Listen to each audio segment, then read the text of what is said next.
Your sister Olivia is uncomfortable with all the attention you're getting. My father's words hit me like a slap across the face as I stood in the kitchen of my childhood home in Charlotte, North Carolina. I had stopped by after work to finalize the last-minute wedding details, never expecting this bombshell. "What are you saying, Dad?" I asked, though the sinking feeling in my stomach already knew where this conversation was heading. Donald Hamilton, my father, shifted uncomfortably in his chair, avoiding my eyes. "I've been thinking about the wedding, and I don't think I should walk you down the aisle. Olivia feels like you're getting too much attention, and it's making her uncomfortable. She's been really upset about the whole thing." I stared at him, waiting for the punchline that never came. 2 weeks before my wedding day, and my own father was backing out of one of the most important moments of my life because my younger sister was jealous. "Thanks for showing me who really matters to you," I said quietly, my voice steady despite the rage building inside me. "My name is Charlotte Hamilton, and I'm 28 years old. I work as a marketing director for Sunningdale Financial here in Charlotte, and I've spent years planning what I thought would be the perfect wedding. But apparently perfect doesn't account for family dysfunction and lifelong favoritism. This wasn't the first time Donald had chosen Olivia's feelings over mine, but I never imagined he'd do it on my wedding day. The man who was supposed to love me unconditionally had just proven that his love came with conditions, and apparently those conditions included not making his precious younger daughter feel overshadowed. I felt something crack inside me, not just my heart but my expectations, my hope that maybe this time would be different. The kitchen fell silent, except for the ticking of the old grandfather clock that had been in our family for generations. How fitting that the only constant, reliable presence in this house was made of wood and metal rather than flesh and blood. "Charlotte, you're being dramatic," Donald said, still not meeting my eyes. "Olivia is having a hard time right now, and as her father, I need to support her." "And as my father?" I asked, but he didn't answer. That's when I knew exactly what I had to do. The solution was so obvious, I couldn't believe I hadn't thought of it immediately. If Donald Hamilton didn't want to walk me down the aisle, there was someone who had been more of a father to me anyway. Someone who had never once chosen Olivia's feelings over mine. Someone who had earned that honor through decades of unwavering love and support. The revenge I was about to unleash would be poetic in its justice. Growing up, I had always been caught between two father figures. There was Donald, my biological father, who worked long hours at the textile factory and seemed perpetually tired, perpetually distant. Then there was Grandpa Theodore, my mother's father, who had moved in with us after my mother died when I was 8 years old. Theodore Hamilton had been the one to braid my hair for school when Donald was too busy. He attended every parent-teacher conference, every school play, every graduation ceremony. When I had nightmares, it was Theodore who sat beside my bed reading stories until I fell back asleep. When I needed help with homework, Theodore was there with infinite patience. When I got my first job, Theodore celebrated with homemade cake and genuine pride. Donald had always been present physically, but emotionally distant. He showed up to major events when reminded, but Theodore was the one who remembered the little things. He knew I hated mushrooms and loved strawberry ice cream. He knew I was afraid of thunderstorms and that I dreamed of traveling to Italy someday. He knew me in ways that Donald never seemed to notice. The favoritism toward Olivia had started early. She was 5 years younger than me, born when I was still grieving our mother's death. Donald seemed to pour all his parental energy into her, as if making up for something he felt he'd failed to give me. Olivia got the new clothes, while I wore hand-me-downs. She got to choose our family vacation destinations while my preferences were dismissed. She got his attention while I got his obligations. But Theodore never played favorites. He loved us both, but he also saw us both clearly. He celebrated my achievements without diminishing Olivia's, and he gently corrected Olivia's more selfish tendencies without making her feel unloved. He was the steady, nurturing presence that held our fractured family together. As I stood in that kitchen listening to Donald explain why his 23-year-old daughter's comfort mattered more than his 28-year-old daughter's wedding day, I realized something profound. Theodore had always been more of a father to me than Donald ever was. The man who had raised me, supported me, and loved me unconditionally was sitting in his room down the hall, probably reading one of his history books, completely unaware that he was about to become the star of my wedding day. I pulled out my phone and walked toward Theodore's room. Donald called after me, probably expecting me to beg him to reconsider, to promise that I'd talk to Olivia and somehow make this right. But I was done begging for scraps of affection from a man who had never learned how to be a real father. Theodore was going to walk me down the aisle, and Donald was about to learn what it felt like to be an afterthought at his own daughter's wedding. I knocked softly on Theodore's door, my heart pounding with a mixture of hurt and determination. At 82 years old, my grandfather had slowed down physically, but his mind was as sharp as ever, and his love for me had never wavered. "Come in, sweetheart," his warm voice called out. I found him sitting in his favorite armchair, a biography of Winston Churchill open in his lap. His face lit up when he saw me, the same way it had every day for the past 20 years. This man had never once made me feel like a burden or an afterthought. "Grandpa, I need to ask you something important," I said, settling on the ottoman beside his chair. "Of course, Charlotte, what's on your mind?" I took a deep breath, trying to keep my voice steady. "Would you walk me down the aisle at my wedding?" Theodore's eyebrows rose in surprise, and he set his book aside. "What about your father? I thought Donald was walking you down the aisle." "He was, but he's decided that Olivia's comfort is more important than my wedding day," I said, unable to keep the bitterness from my voice. "Apparently, I'm getting too much attention, and it's making her uncomfortable, so he's backing out." Theodore's expression shifted from surprise to something much darker. In all my years, I had rarely seen my grandfather truly angry, but the flash in his eyes told me that Donald had finally crossed a line that couldn't be uncrossed. "That boy," Theodore muttered, and I knew he wasn't talking about me. Even at 55, Donald would always be Theodore's disappointing son-in-law in moments like this. "Grandpa, you've been more of a father to me than he ever has continued. You were there for every important moment in my life. You taught me to drive, helped me with college applications, celebrated every promotion at work. You know me better than anyone, and you've loved me without conditions or competitions. Will you do me the honor?" Theodore's eyes filled with tears, and he reached for my hand.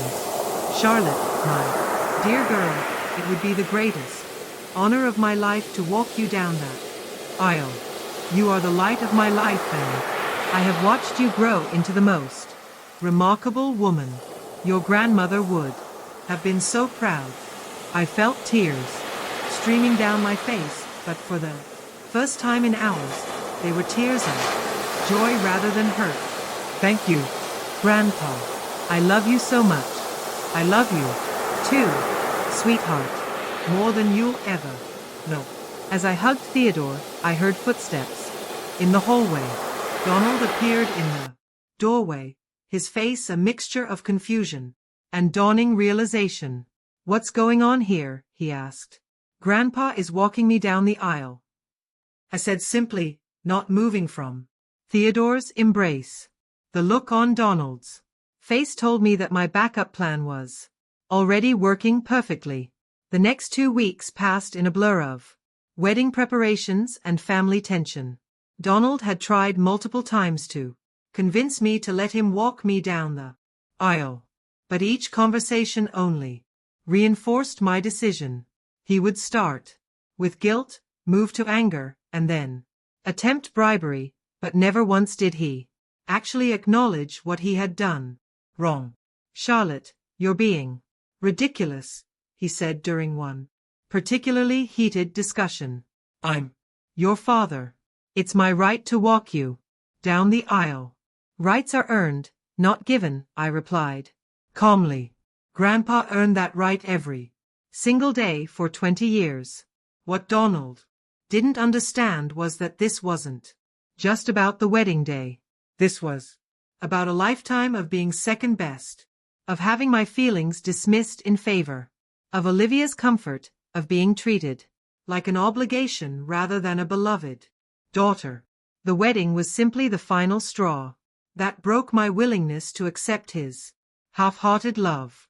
Theodore, meanwhile, had thrown himself into wedding preparations with enthusiasm that warmed my heart.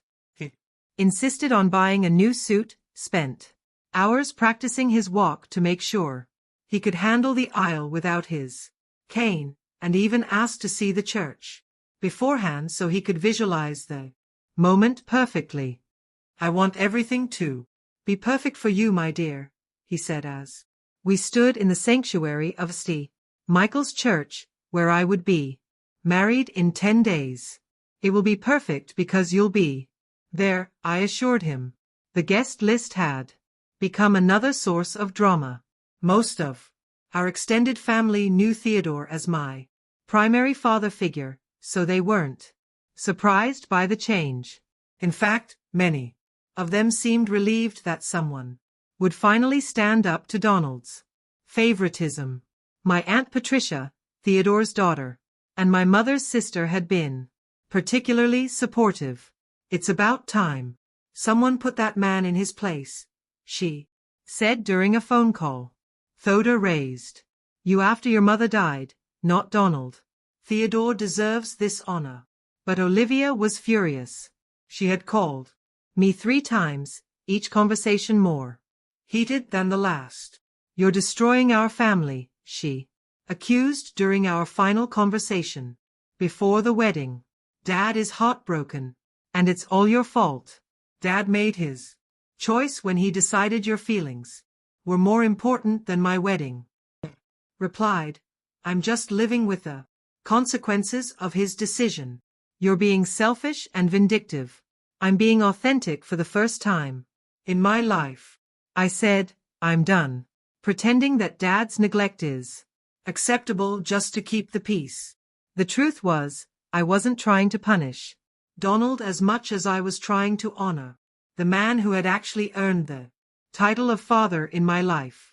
Theodore had been my rock, my supporter, my cheerleader, and my guide. He deserved to walk me down the aisle, not as a replacement for my father, but as recognition of who my real father had always been. 3 days before the wedding, Theodore and I met with Reverend Matthews, who would be officiating the ceremony. I had asked for a special addition to the traditional service. Reverend, when you introduce the person walking me down the aisle, I'd like you to say something specific, I explained. Of course. Charlotte, what would you like me to say? I'd like you to announce Theodore Hamilton, Charlotte's beloved grandfather and the father figure who raised her with unconditional love. Reverend Matthew smiled warmly. That's beautiful, Charlotte. I think that's a perfect tribute to your grandfather's role in your life. Theodore squeezed my hand, tears in his eyes. You don't need to do that for me, sweetheart. I'm not doing it for you, Grandpa, I said. I'm doing it because it's the truth. The morning of my wedding dawned clear and bright, a perfect October day in Charlotte. I woke up in my childhood bedroom, feeling a strange mixture of excitement and melancholy. This was supposed to be the happiest day of my life, and in many ways it would be, but the absence of my father's support cast a shadow over everything. Theodore knocked on my door at 8 a.m., carrying a cup of coffee made exactly how I liked it. Good morning, beautiful bride, he said, his eyes already bright with pride and joy. Good morning, Grandpa, I said, accepting the coffee gratefully.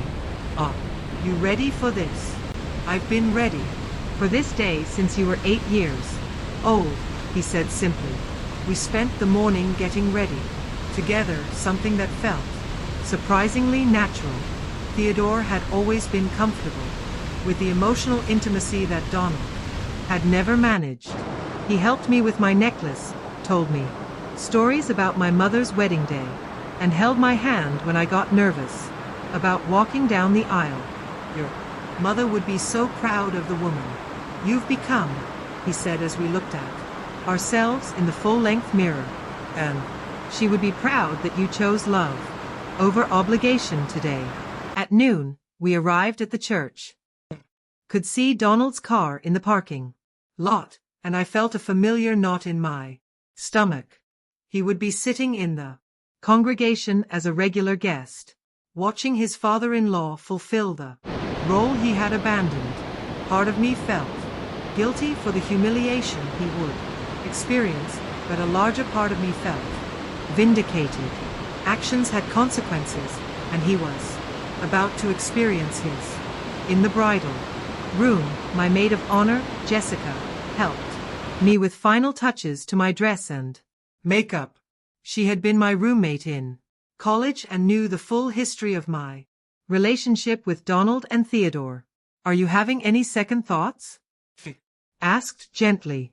None at all, I said firmly. Grandpa has earned this moment, and Dad chose to give it up. I'm at peace with my decision. At 2 p.m., the music began. Jessica and the other bridesmaids walked down the aisle, followed by my flower girl, Olivia's 6-year-old daughter, Sophia, who had thankfully been kept out of the adult drama. Then it was time. Theodore appeared at my side, looking distinguished and proud. In his new navy suit, he had traded his usual cane for a walking stick that had belonged to his own father, a family heirloom that made the moment even more meaningful. Ready, my dear? He asked, offering me his arm. Ready, Grandpa? Said, taking his arm and feeling a sense of rightness that I had never experienced with Donald. The church doors opened, and I saw the faces of everyone I loved turning toward us. My husband-to-be, James, stood at the altar, with tears in his eyes. The photographer captured every moment as Theodore and I began our walk down the aisle. But I also saw Donald sitting in the third row, his face a mask of regret and realization. Olivia sat beside him looking uncomfortable and angry. They had gotten exactly what they asked for, a wedding day where Olivia wouldn't have to watch her sister receive their father's attention. But they clearly hadn't anticipated how it would actually feel to watch Theodore take the place of honor that Donald had thrown away. As we walked, I heard whispers of approval from the guests, many of whom knew our family history and understood the significance of this moment. This was it. This was my revenge.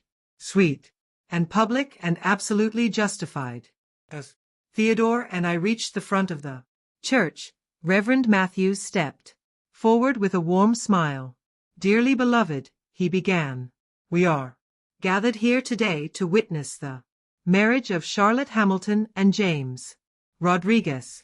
Charlotte is being walked down the aisle by Theodore Hamilton, her beloved grandfather and the father figure who raised her with unconditional love. The words rang out clearly through the sanctuary, and I saw several guests nodding in approval. Theodore squeezed my arm gently, his eyes shining with pride and emotion. Who gives this woman to be married to? This man? Reverend Matthews asked. Theodore straightened his shoulders, his voice strong and clear despite his 82 years. Her grandmother Margaret and I do with all our love and blessing. I glanced back toward the congregation and saw Donald's face had gone pale.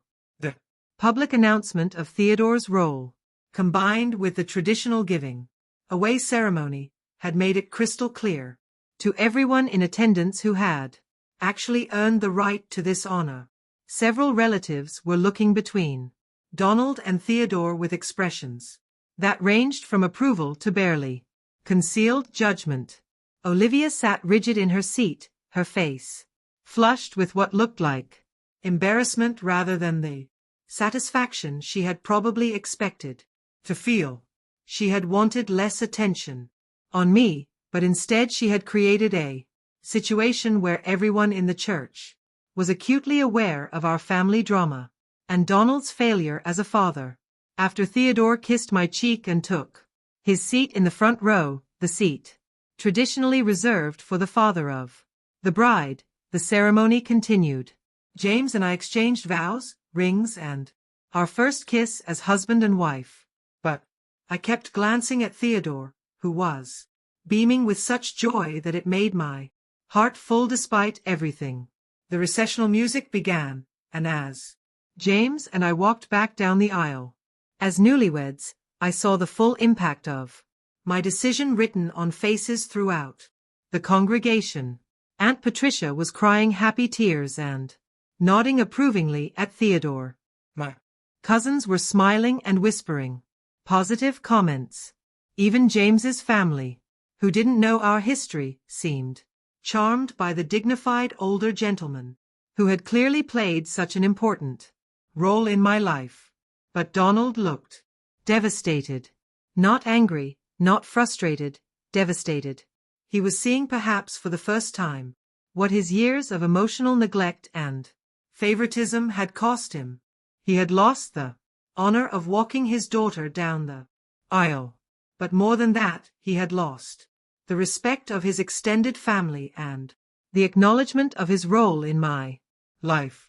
Olivia looked like she wanted to disappear. The attention she had been so uncomfortable with me receiving was now focused on the family dysfunction she had helped create. Guests were clearly talking about the unusual arrangement, but not in the way that reflected poorly on me. Instead, they were praising Theodore's obvious devotion and quietly questioning Donald's absence from the father of the bride role. As we reached the back of the church, Theodore caught up with us, moving more quickly than I had seen him move in years. "Charlotte, my dear girl," he said, tears streaming down his face. "That was the most beautiful ceremony I've ever witnessed. I am so proud to be your grandfather and so honored that you chose me for this moment. Thank you for being the father I needed when I needed one," I said, hugging him tightly. Behind us, I could hear the murmur of guests discussing the ceremony, and I knew that the story of Theodore's walk down the aisle would be told and retold at family gatherings for years to come.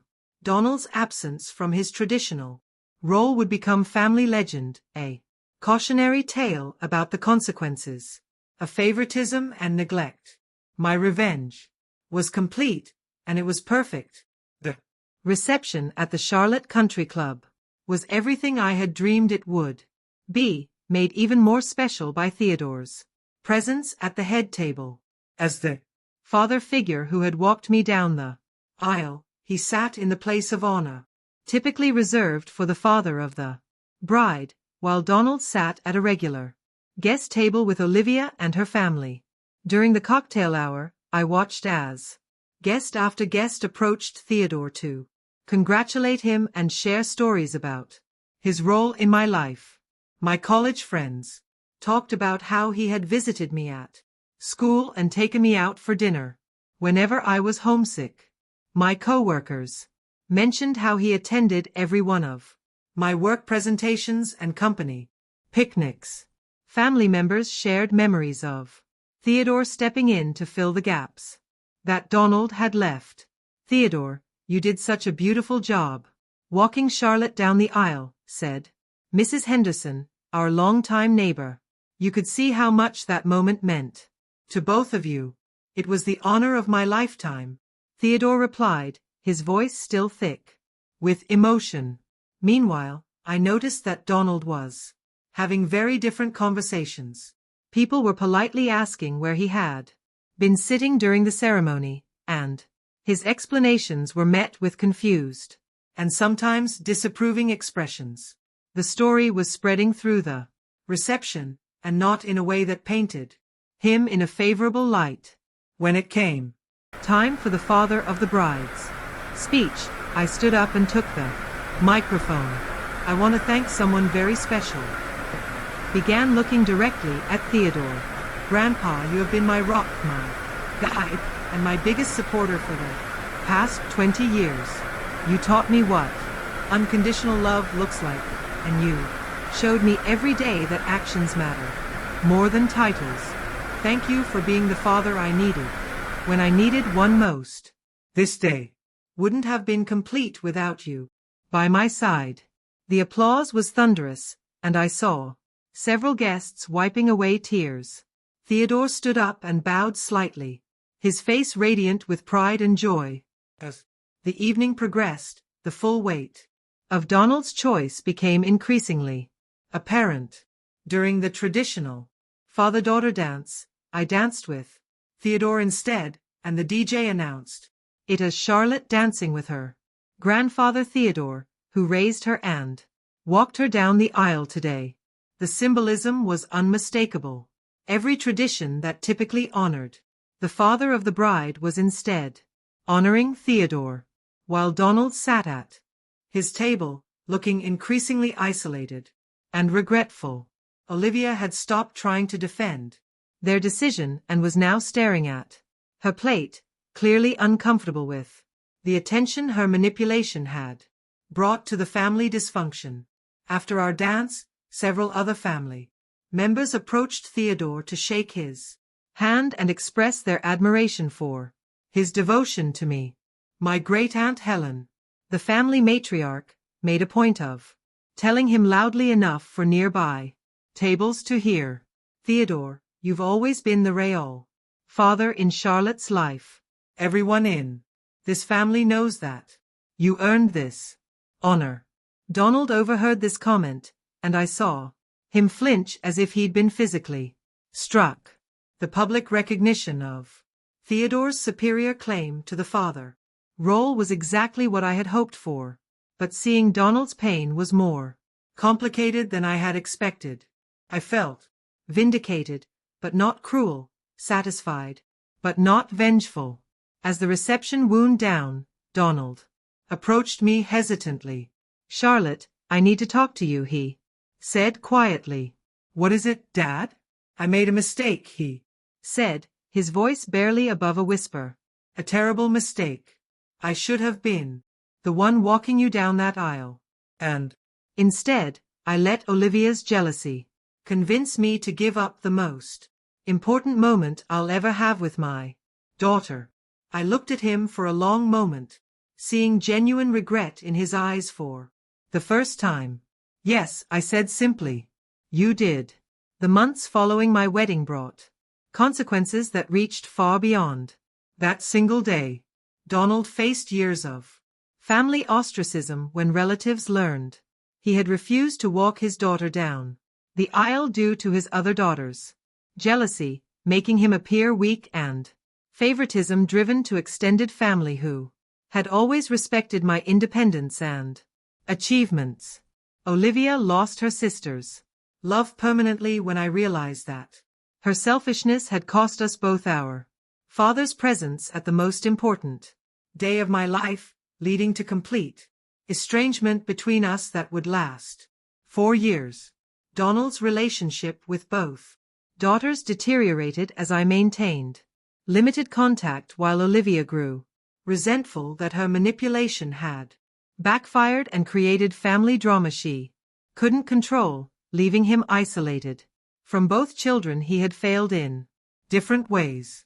Theodore became the acknowledged patriarch of my new family, present for every milestone and celebration, while Donald was excluded from future grandchildren's lives and major family events, having proven through his absence that titles don't make fathers, presence and love do. I smiled as I looked through my wedding photos months later, seeing Theodore's radiant face as he walked me down the aisle, surrounded by family and friends who celebrated our bond without reservation, understanding that Donald's rejection had revealed which relationships in my life were built on unconditional love rather than conditional approval. Sometimes losing a disappointing father helps you appreciate the people who truly deserve the title, and I learned that the most satisfying revenge isn't always about punishment. Sometimes it's simply about choosing to honor the love that has always been there waiting to be recognized.